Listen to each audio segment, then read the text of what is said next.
জগতখন অস্থায়ী, এই জগতৰ স্থায়ী ঠিকনা কাৰো নাই।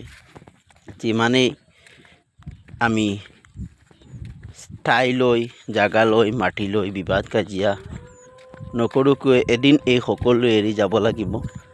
এই জগতখন আমাৰ কাৰণে দুদিনীয়া স্থান, আৰু দুই চকু মুদাৰ পিছত এই জগতত আৰু আমাৰ বাবে একো নাই।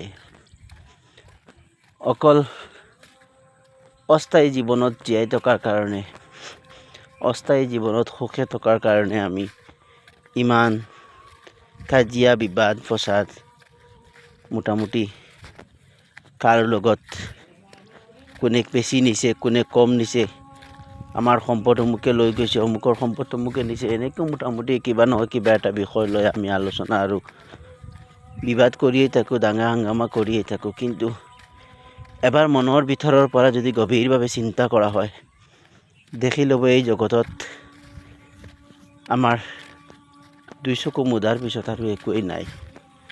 একমাত্ৰ এইখিনি থাকিব যিখিনি জীয়াই থকা অৱস্থাত মানুহৰ লগত সৎ ব্যৱহাৰ আৰু আচৰণ। যদি কাৰোবাৰ ভাল কৰোঁ, মৃত্যুৰ পিছত সি জুখিয়াই জুখিয়াই কান্দিব আৰু ক'ব মানুহজন ভাল আছিল, তাৰ জৰিয়তে আমাৰ বহুতো উপকাৰ হৈছিল। আজি মানুহজন ঢুকাই গ'ল, এতিয়া আৰু আমাৰ চাবলৈ একো নাই, পাবলৈ একো নাই। মানুহজনক আৰু দোহৰাই নেদেখোঁ। কাৰোবাৰ মনত ঘাটি থাকিম আৰু কাৰোবাৰ মনত এনেকৈ হিংসাৰ বীজ হৈ থাকিম। আচলতে এই জগতখন এনেকুৱাই, মানুহৰ জীৱনো এনেকুৱাই, অস্থায়ী জীৱন। আৰু এই অস্থায়ী জীৱনত সকলোৰে লগত মিলা প্ৰীতি আৰু একতাৰ মাজত থাকিব লাগিব। যদি কাৰোবাৰ ক্ষতি কৰোঁ মৃত্যু হয়, কাৰোবাৰ হানি কৰোঁ ক্ষতি কৰোঁ, মানুহৰ লগত হিংসা বিবাদ কৰোঁ, আৰু মৃত্যুৰ পিছত মানুহে ক'ব আমাৰ এটা জীৱনৰ শত্ৰু হেৰাইছোঁ, আৰু মানুহে হাঁহিব আৰু ক'ব জীৱনৰ এটা শত্ৰু হেৰাইছোঁ আৰু জীৱনটো এতিয়া শান্তিময় হ'ব।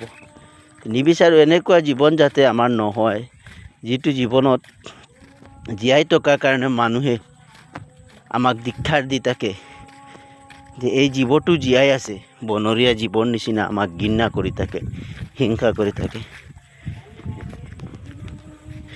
এনেকুৱা জীৱন আমাৰ হওক যিটো জীৱনত মৰাৰ পিছত মানুহে কান্দে। কবিয়ে কৈছিল এমন জীৱন গঢ়িবা তুমি, মৰিলে কাঁদিবে ভুৱন হাঁহিবে তুমি। এনেকুৱা জীৱন যাতে হয়, মৃত্যুৰ পিছত